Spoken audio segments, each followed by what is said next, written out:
Welcome back, everyone. This is Coffee Talk, and I'm drinking tea. Today's topic is bitachon. We are continuing talking about the soul traits that help us ascend to become greater individuals, people who are able to recognize that we are humans that have the potential of reaching the greater levels than the angels. And the way in which we do that is by recognizing that what defines us is not our emotions, but rather our intellect. This is a very difficult concept, again, for most people to fully appreciate and understand, is that when we often feel something, it feels so good, it feels so real, that becomes my reality. I must be in love because I feel it in my heart, right? It must be good because it's just an amazing experience, and therefore we could often misguided by our emotions. And that the way in which we're supposed to deal with our emotions, we don't ignore our emotions, but we're supposed to use our emotions to help lead us to get to a place where we move it into the intellect. And then once it's in the intellect, we go through the process of asking the questions. Is this healthy? Is this right? Is this good? Is this bad? And that's a process that very few of us have really worked on perfecting, because it's so easy to react to the stimuli of the emotion. It's right there. I'll just go with my feelings. And again, I'm a very big believer in being aware of your feelings, being aware of the emotions, but you have to learn to segue out of being in an emotional state and into a cerebral thinking state. This morning was a difficult morning. I was supposed to have a normal meeting with Rabbi Farhi, and as I'm having this meeting, my phone keeps ringing and buzzing and texting and nonstop, like in a very short window. So I'm like, I'm just going to check. I'm sorry, I don't know, so my phone's blowing up. Rabbi, your Facebook account was hacked. Someone posted child pornography on your account. Could you please take it down? It's really bad. It's very disturbing. I don't know what was posted. I couldn't get into my account. I canceled, suspended my account, sent in my driver's license, and waiting now for the whole entire. And then I got a fraud alert for my credit card, that someone is using my credit card, and this has all happened within. This is just So but the reason why I'm able to show up is because today's topic is bitachon, trust. And I trust that everything will be okay. I have the bitachon that everything will work itself out. I did my what we call hishtadlut, and welcome back. And I'm confident that we'll figure out the rest. So I did whatever I could to slow it down, and it was nice that everyone said, "We know you didn't post it." I'm like, "Of course I didn't post. I wouldn't."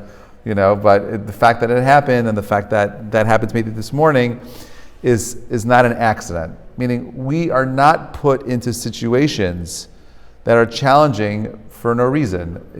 All of a sudden, you have a family member that you're dealing with issues. You have a friend who's having a hardship, and they're coming to you. That's there for a reason. And the reason generally why those things happen to us is because we're meant to grow from those experiences. They're there to challenge us to become something more. He knows I'm teaching. Anyway. Do you want Maddie to my phone number? She can put a text out. No, it's fine. Emergency, you have to pass. What's that? Emergency, you have to 100%. No, she's taking the train. She's coming in here. We're having a meeting with the consuegros. So she wants to make sure we're going to be on time. All right. Bitachon. Rabbi Yosef Yozel Horowitz, the Alter of Navardik, says as follows: a person who tries to practice trust in God while leaving himself a backup plan is like a person who tries to learn how to swim but insists on keeping one foot on the ground. What's he saying? What does, according to the Alter of Navardik, what does trust mean? Trust means letting go. Trust means that I am able to put myself into a place where I recognize that I did my hishtadlut, I did my effort, and now I can let go. People often make a mistake when it comes to fear and danger. They're afraid to do it. 100%. But they're afraid. What is the difference between fear and danger? Right? You're afraid of the dark. Right? You're afraid of a person. I have a son who was very much afraid of dogs. Right? Dogs. We went to someone's house here. We were here for Shabbat a few months ago, and we were eating at a family's house, and they had a dog. My son would not walk into the house, and when he did, he would not sit in the chair. He would only stand in the chair. Right? He's 10. Yeah. He's a sweetheart of a kid, but he has this. I asked him, why are you afraid of dogs? He said when he was much younger, we went out for ice cream once. He was holding ice cream. He remembers this and is very clearly in his head. And he was on Avenue M and East 16th Street, right outside the ice cream house. And he was with his sister, not with me. And there was a big dog that looked at him and started barking at him and at his ice cream. And ever since then, he has this terrible fear and trauma almost from this experience, right? But as we get older, we have to make that distinction. Were you in danger? Maybe he felt like he was in danger, but he really wasn't in danger. He was really just afraid. And we carry these things. How do we make that distinction between fear and danger, right? Fear is something that is psychologically happening inside of me. It gets me to inspect. I'm feeling afraid right now. It's like when you're on a roller coaster, the fear settles in. Are you in danger? Probably not. Yeah, but fear is also from experience, from before something happened. Yes, that's trauma. Right. So, but even when you're feeling fear and trauma, is that real? Meaning, yes, the feeling of fear is real, 100%. But does that mean that you should restrict yourself from moving forward?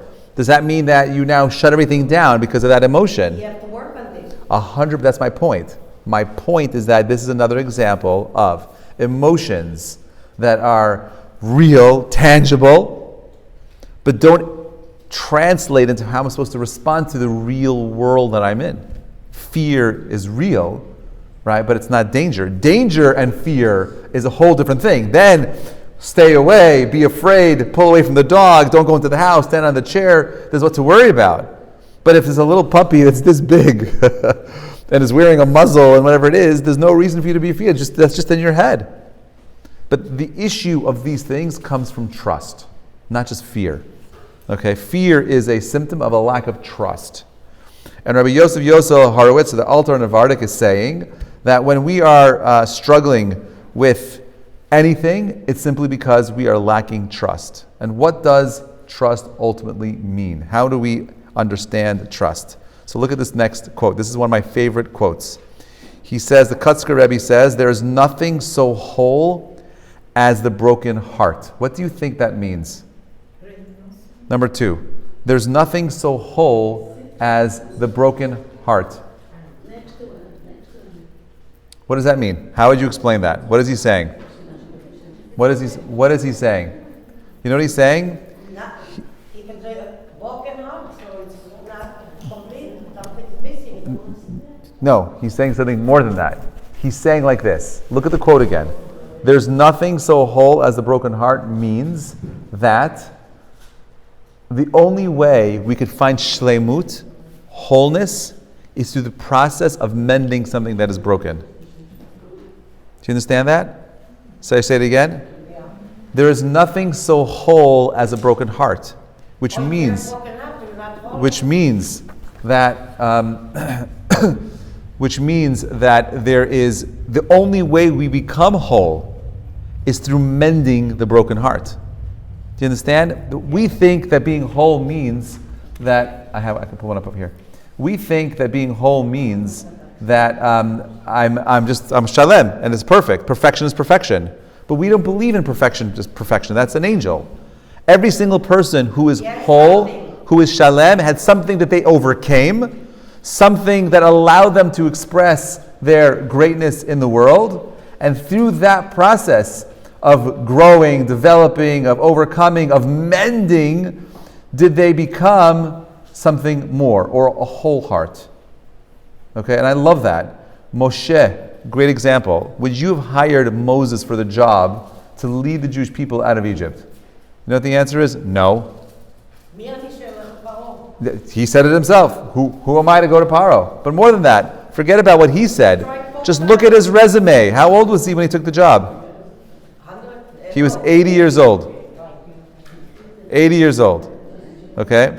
And would you hire an 80-year-old guy to take out 1.2 million slaves from Egypt?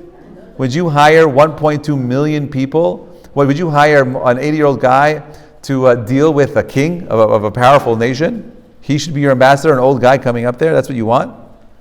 Would you hire a man who's had a terrible stammer, a guy who stuttered, to be the guy who's going to be your talking piece? Right? Why would you hire him? Why was Moshe the guy for the job? He trusted him. Yeah, the question is why?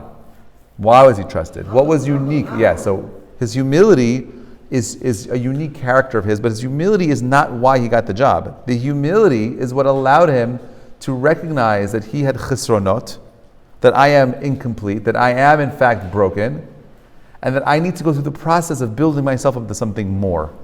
That is where the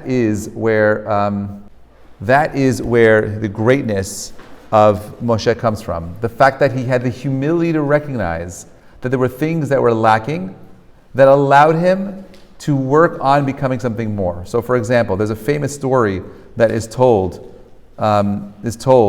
about a Ethiopian king that wanted to go ahead and meet Moshe. And he said that I want to look and gaze on the man's face who took out all these people who communicated with God. I just want to understand, I want to know who this guy is. There's an ancient book called Sefer HaPartzufim, the Book of Faces, and that book would give you the instructions on how to go ahead and determine a person's nature. So much of who we are is actually expressed physically on our faces.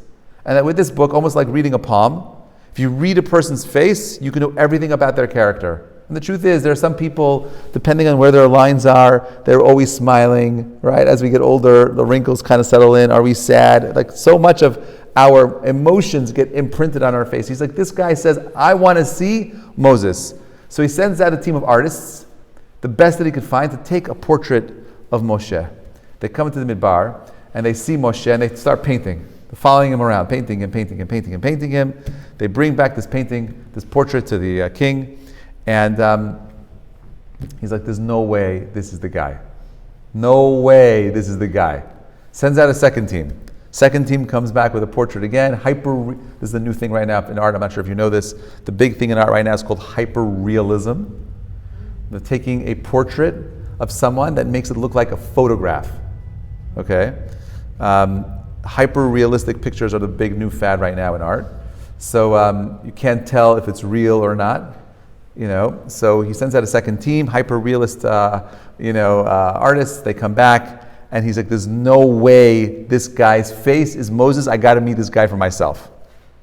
He comes out into Midbar and finds Moshe, and he says, "The king of a country is coming to meet you." Moshe comes out, greets him, and so on and so forth, and he says to him. The king says to him, are you Moses? He's like, yeah, I'm Moses. He's like, you're Moshe Rabbeinu? He's like, yeah, that's me. He's like, you're the guy that took out all the people? You're the guy that brought down the Torah? You're the guy that's God and the people? He's like, yeah. He's like, but I don't understand. When I look at your face, it tells me that you're an angry person, that you lust for power, that you have all these ta'avot that are negative. Power, pillaging, raping, like the worst Middot. He starts listening to him. He's like, yeah. He's like, that's me. He's like, how's that possible? How does someone as great as you have all these horrible traits? So he says that I didn't allow those traits to define me. I used those traits to build myself into something more. Right? That's part of the trust. Do you trust the fact that the situation you're in right now is the right situation that you need to go through? That this is all part of the situation you find yourselves in right now is part of your personal curriculum of becoming a better, greater person? Or are you holding on to the pain, the anguish, the suffering of the situation that you're in? You choose. It's a choice to be besimcha or to be in a place of unhappiness. That's your choice. Happiness is a choice. You could choose to focus on all the negative, or you could choose to focus on everything that is good. But that the way in which we're able to make that choice is through trust. Do I trust that God has a plan for me? Or is it all just random? I had bad mazal, and therefore this is the worst thing ever. I got the worst everything. It's horrible. It's all bad. Look at number 3. Moses, this is Jonathan Sacks. There's a great book called To Heal a Fractured World. I recommend everything that he wrote. This is one of his top 5 books. He wrote 30 books, but this is one definitely in the top 5. He says, Moses hid his face because he was afraid to look at God. Why was he afraid? Because if he were fully to understand God, he would have no choice but to be reconciled to be reconciled to the slavery and oppression of the world. Do you understand that? If he would understand God, then he would understand why the people went through the suffering. So from the vantage point of eternity, he would see the bad as necessary stage of the journey of the good. He would understand God, but he would cease to be Moses, the fighter against injustice who intervened whenever he saw wrong being done. He was afraid. He was afraid that seeing heaven would desensitize him to earth, that coming close to infinity would mean losing his humanity. Right? It's beautiful. Right? Beautiful. What a beautiful idea. Look at number 4. You cannot understand my ways. Right? I will be gracious to whom I will be gracious, and I will show mercy to whom I will show mercy.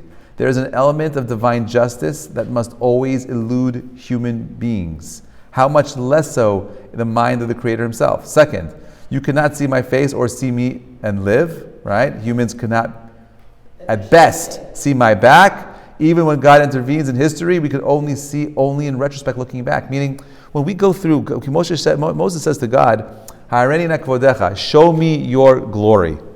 What does God say? No man can glory Adam et panai, no man can see my face and live. There's always going to be, why can't we understand God? And he's saying very simply, because in the real time, right now, this is how you and I operate. We operate in a linear timeline. We operate in minutes, in hours, in days and weeks. God does not operate that way. God is outside of time, looking at the whole system at once. Right? I'll give you another example.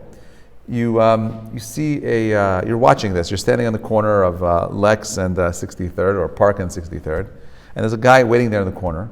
Out of nowhere, some guy stops the car, jumps out of the car, pulls out a baseball bat, and starts beating the guy senselessly. He just knocks the guy unconscious. He's beating him and beating him and beating him, and he breaks every single bone in his body.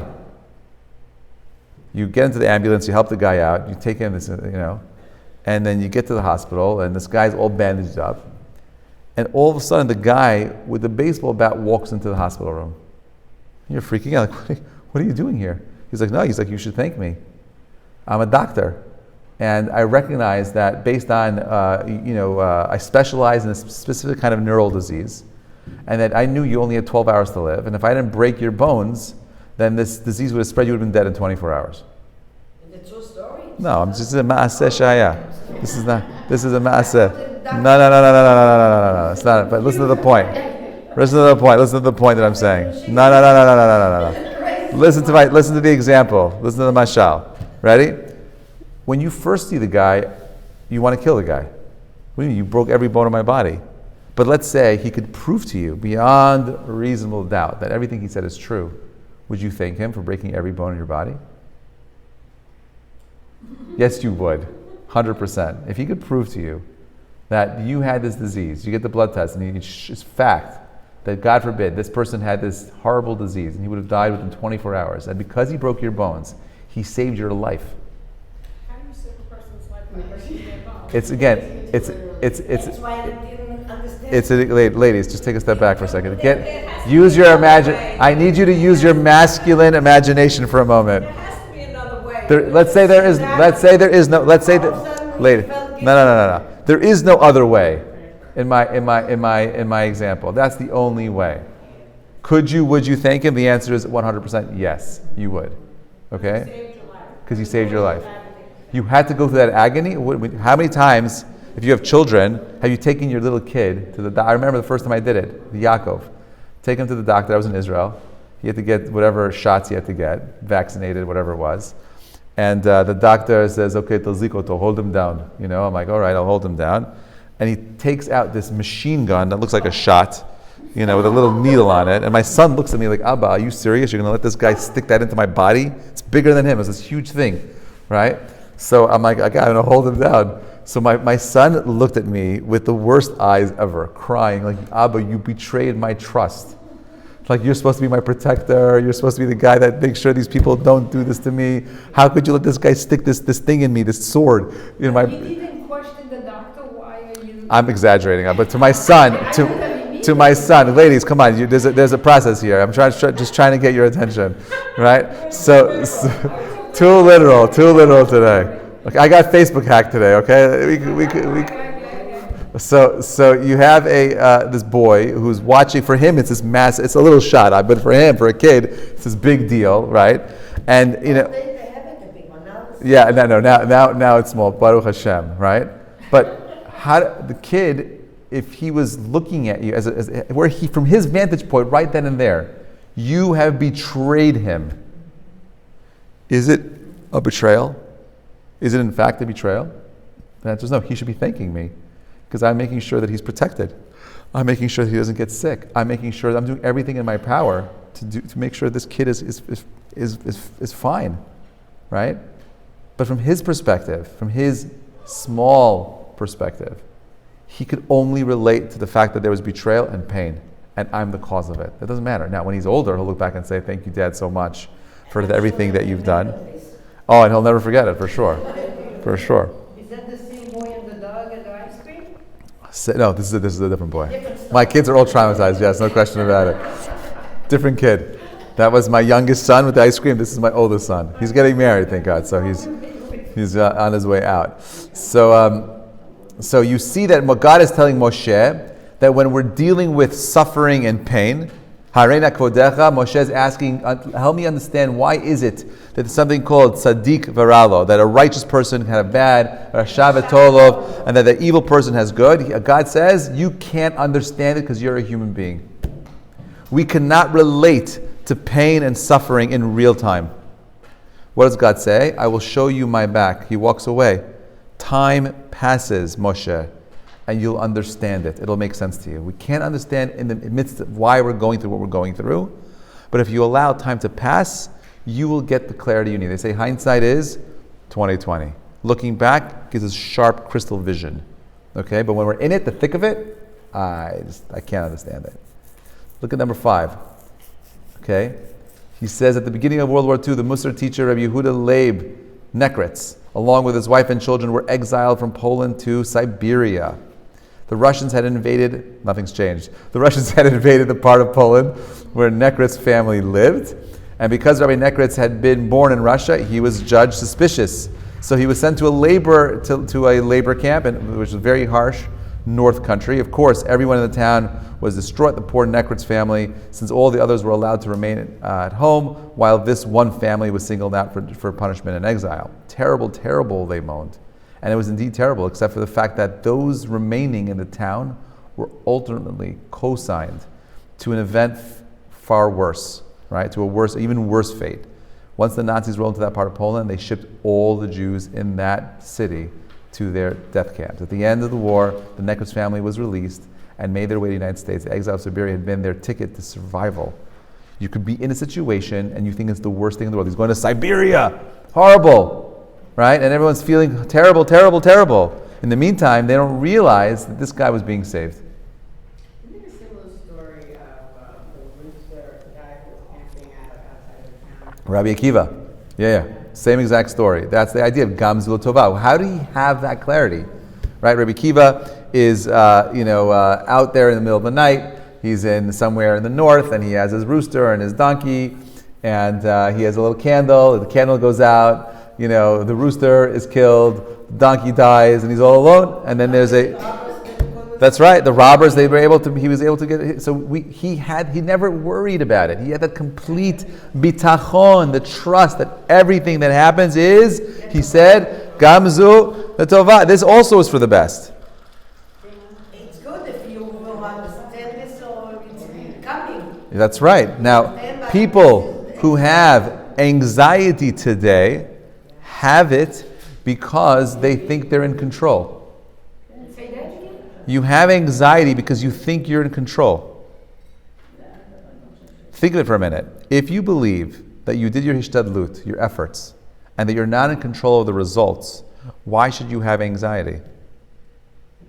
Think about it a little bit. Let it settle down. Think about that. You're not in control of the outcome. Exactly. But the anxiety comes from a subconscious belief that you are in control of the outcome. And it comes from that idea, that notion comes from a lack of trust in a plan that is always set up somehow for our benefit. How it manifests itself, how it expresses itself, I don't know. I can't tell you. I could hear everyone's problems. And it may make no sense right now, but in time, at some place, when we are able to look back, you will see the good that comes out of the pain that we are going through. That's what he means. There's nothing so whole as a broken heart.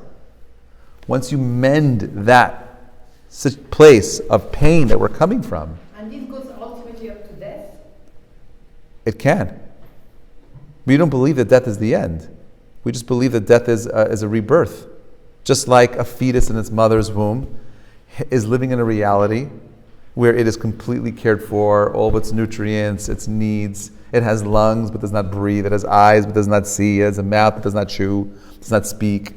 And then all of a sudden, there's a tunnel with a light at the end of it, and it is literally ripped out of its world. It dies on some level from the womb that it was in.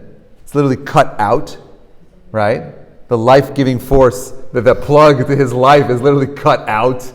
Okay, and now he's in a new world. So on some level, we believe that the baby's birth is a form of death. When we were born, we died from the old world of the womb, and we're born to this world. And now this... But we don't know what's going to be the next. Do you think the baby in the womb knew what was going to be in the next world? I'm saying you're right, but there is no... But so what? So what? So what? Ma ikhbali. Thinking about nonsense. No, it's not thinking nonsense, because like this, my point is different. You're missing my point. The point that I'm making is just like the baby in the womb cannot comprehend the outside world. He cannot comprehend it. There's nothing I could do to tell the baby about the world he's going to be born into. I can't. Doesn't have the tools. The same way that the baby doesn't have the tools, my friends, the adult babies that we are, don't have the tools either to understand that reality. Of course it can't be understood. It cannot be understood. It has to be experienced. We cannot understand what? The process of getting Death. What happens after death? Beyond death, we can understand life, but our belief as Jews is that this world is for before Tchiyat HaMeitim even. Before Tchiyat HaMeitim, before that, when we die, it's not the end. That death itself, my friends, is a rebirth of the soul. We let go of the body, and just like the baby lets go of parts of its reality in the womb, that this life is a place where we could be born into a new reality, a new experience, a new existence. But in essence, it's still continual. There's a continuum from the child being born, there's like a depth of the experience where it is. There is an neshama that comes into this reality. Yes. So isn't it more of a transition? I think words like death and broken heart, Yeah. a lot of people just like Yes. I'm trying to trigger you. The word transition today is bad, so we don't use it anymore. Transitioning is bad. Why is transition bad? Well, you use it with gender, you use it with all kinds of things. I know, but that's how it's used today. So I don't like using that word anymore. Is there any other word besides transition? I think you're I'm fine with the word death. I don't know. For me, death is Still an English word. right. What were you saying? Death is rebirth. Is that not for you? It's in Judaism. Correct. Death means rebirth. That's it is. So the soul goes to. There's a great book, by the way, which is I'm in the middle of reading. It's called "I've Been Here Before." Right? It recently came out, and it's documented stories of Holocaust survivors who all have. They're not Holocaust survivors. These are people who are alive today who have memories of going through the Holocaust. It's horrifying. It's like unbelievable. It's not one person. It's hundreds of people who have very vivid memories that were like, I knew that there was someone died under this tree and they found it. Like that kind of stuff, like very detailed stuff, where they would go through what we call a regression therapy session, right? Reincarnation. So, but just again, the fact that even if there is, if we could prove that there's something called reincarnation, right? That's very profound argument for a spiritual space between death and rebirth, right? That there's something that we carry with us beyond death. That death is not the end. That death is part of the journey. It's part of the process. That it has to go through that suffering called death to be able to get to a place called Gan Eden. For that, The Gehenom. and Gan Eden or Gehenom, but that ultimately gets us to a place called Tchiyat HaMeitim in Olam Haba, right? So there are 3 places to go. There's well, Gan Eden is the Garden of Eden. So if you have a garden, what else do you have? If you have a garden, you have a palace. So Gan Eden is the waiting room outside of the palace. It's not the actual palace. It's just the Gan, it's just the garden. That's all it is. So when we speak about Preamble to going somewhere else. correct, it's the preamble to going somewhere else. So we believe that there's a spiritual plane called Gan Eden. If you live a life of righteousness, okay, and for me it doesn't matter what that means.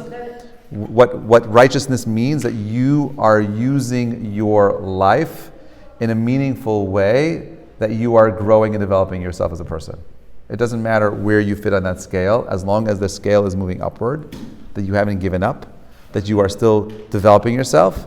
What's that? There's something in that word, Yeah. that you're evolving, and that also includes how you have showed up either effectively in a beautiful light for other people, or you're all working towards something grander together. Not just an inside, it's about yourself, but how you've also left the world once you left this thing. Did you leave it better because Correct. you were there, or did you do things Well, that's that left definitely a part of it, but that's not all of it.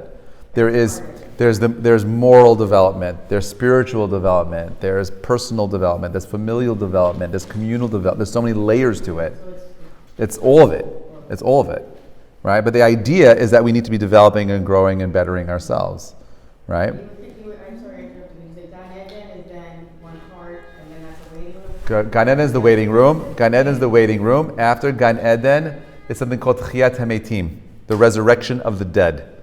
But from Gan Eden, Yes. that's where you're being judged whether you're going to deserve. Before you go to Gan Eden, you're judged as to whether or not you're going to go to the waiting room or into something called Gehenom.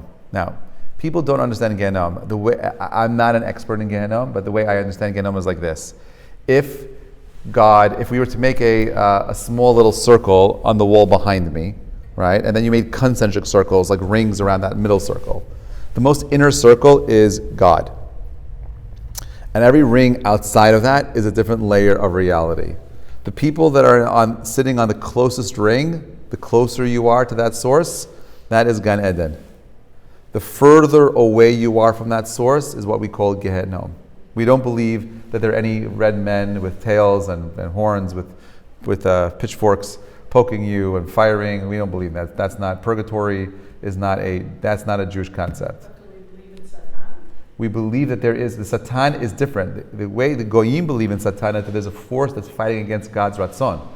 That there's a force, an evil angel, that fell away from God, and he is opposed to God's will in this world. We don't believe that. We believe that there's something called the Satan, the Yetzer Hara, Malach HaMavet, is one angel, right? The angel of death, the evil inclination, and the angel of death are one being, okay? And that he is carrying out God's will. He's working for God, not against God. One being, the one angel is doing all. He has all 3 jobs. He has one angel who's got 3 jobs. He's the guy that's influencing you to do bad. He's the guy the angel of death, the Yetzer Hara, the evil inclination, okay? And what's the third again? Yetzer Hara, Malach HaMavet, and the Satan. Well, that's all part of the same thing, is the same guy, okay? He's one angel that does all those jobs, okay? His job. And he works for God. He's not fighting against God. He's doing God's will. We don't believe that we believe that God is one.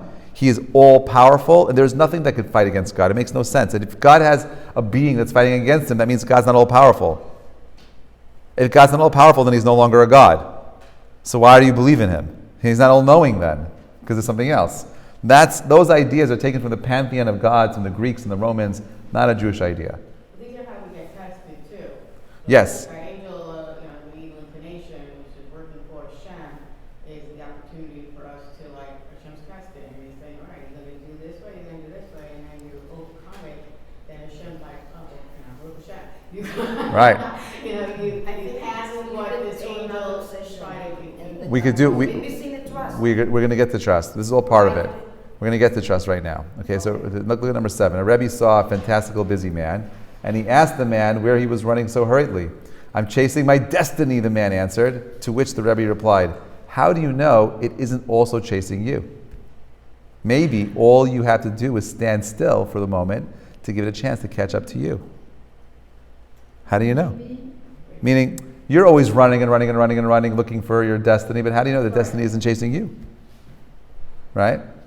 But we're always looking and searching. We busy ourselves with all sorts of things because we know we have to be active, but we don't stop and just take a walk in Central Park and just take in the beautiful sunny day. We don't stop and just take in the place that we're in. Have you spent some time just appreciating the cherry blossom trees that are all over now? It's stunning outside. Do we stop and feel a sense of gratitude? Do we stop and take it in? We're so busy. This story is from the Chavetz Chaim. He said there was once a man who was visiting a small town in Europe. It was Shabbat morning, and so he went to the local synagogue. Everything was just as you could expect until an unusual thing started happening. They were well dressed. They were well dressed. Obviously, prosperous people seated near the front. But all the honors of the Torah reading were given to the scruffy men who stood clustered at the back of the room.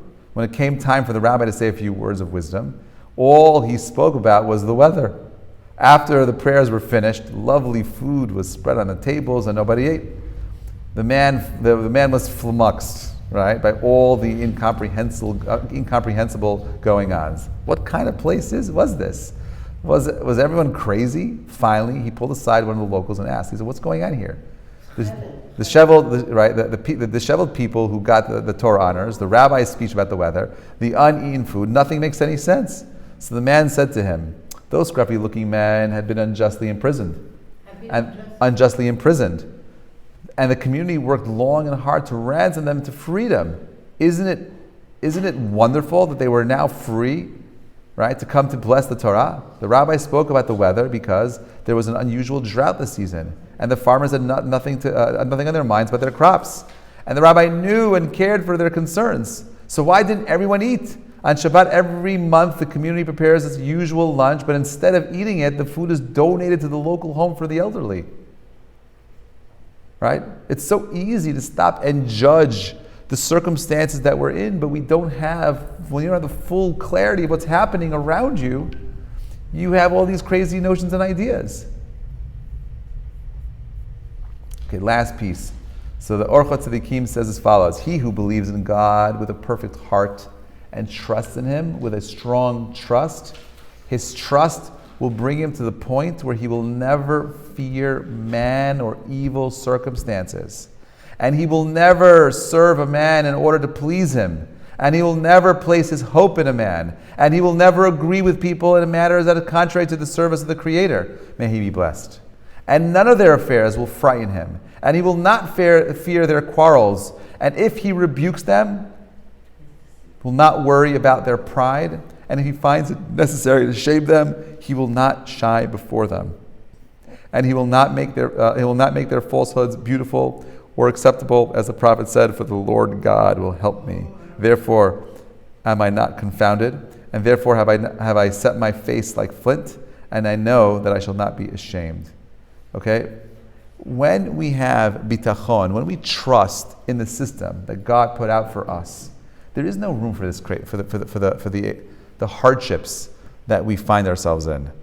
Yes, life is hard. And yes, it is difficult. I'm not saying it's not. And I'm not saying that trust erases all the pain. Trust is a crutch. It's a support system that allows us to lean on it. I'm not saying that I trust everything and now I don't do anything. That's not what bitachon means. Bitachon doesn't mean that I don't have to put in my effort. Bitachon means that I do what I have to do and I let go of the result. I can't control the results. I do my hishtadlut. I do my effort. Is this the right person? Is it the wrong person? Is it the right person? The wrong person? Is this person healthy or unhealthy? Am I wasting my time or not? Am I not wasting my time? Is this the right scenario, the right place for me to be in? I do my hishtadlut, and then I let go. I'm no longer in control. I let the process take place. I couldn't do anything this morning about my Facebook account. I did my hishtadlut right away. I logged into my other accounts and made sure that this guy didn't have access to post in other places. I called Facebook and I suspended my account. I called the credit cards and I suspended the credit cards. That's it. Now I can't. Why it happened? I have to do some of my own hitbodedut, my own meditation, and figure out why I had to go through this morning. But I'm not shaken by it. I'm not worried that anyone saw inappropriate videos on my page and now they're going to think I'm some kind of, whatever it is, right?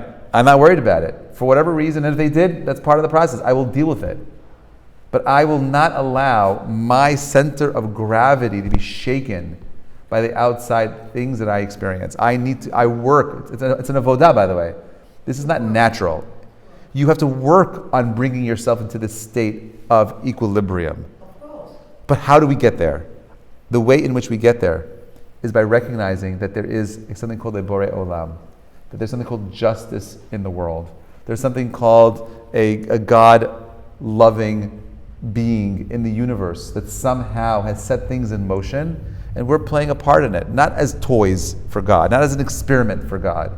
That ultimately we have choices. How am I going to respond to the circumstances that I find myself in? It's not a test? It is a test. It is for sure a test. And the way in which we overcome those tests is by embracing the challenge, by embracing the hardship, and recognizing I'm going to play my part, but I'm not going to be moved by it. I'm going to put my feet in the ground. I'm going to plant my feet in the ground. I'm going to do what I can, and I'm not in control of the results. How empowering is that? You have to be very strong to control this. Yes, you have to be very strong to control that. It's not so simple. No. You shake it before and everything before. How do you overcome fear? Right? The way in which we overcome our fears is by learning to trust in God. The easiest place to work on that trust, there's two ways of doing it. One is by just feeling grateful that there's a plan and that you're part of this bigger plan. That if you're alive today, it means that God said that the world needs you to be in it. And therefore every single day is a unique mission that you have to accomplish something. Every single one of us is here right now because there's something unique that only we can do and that no one else in the world, no one else in history could ever do. This idea of Bishvili Nivra Ha'olam, that the world was created for you and me, right? That I am here to serve a greater purpose. How could you not wake up every day excited? How could you not get out of the bed and dance? Like, I'm alive, I'm here, I have a moment, I have power, I have so much to do. But so many of us just kind of like allowed ourselves to slide into the negativity, it was so hard yesterday, I can't believe that person did this, he said this, I can't believe that person lied, or this and that. We allow our emotions to control us. And this avodah of trust is not an emotional thing at all. It's a complete cerebral avodah. It's me understanding that there is a process of trust that I need to work on. Just like in a relationship, trust takes time. We build it. We get there. It's not emunah. Emunah is being faithful to a truth. But bitachon is the security of knowing that there is a system in place that will make sure you get to where you need to go. All you got to do is play your part. How you respond is an expression of your bitachon. May you all be blessed with a deep recognition that God loves you more than you could possibly imagine. That everything that we've gone through in life is leading us to express the diamond that is literally buried inside our souls. And that no matter where you find yourself, whether it's dark outside or whether you're alone or whatever the circumstances are, somehow it's going to get you to a place of deeper, better, greater clarity, because that's what you need to go. You got to just trust the process. Have an amazing day. Thank you so much for listening, everybody.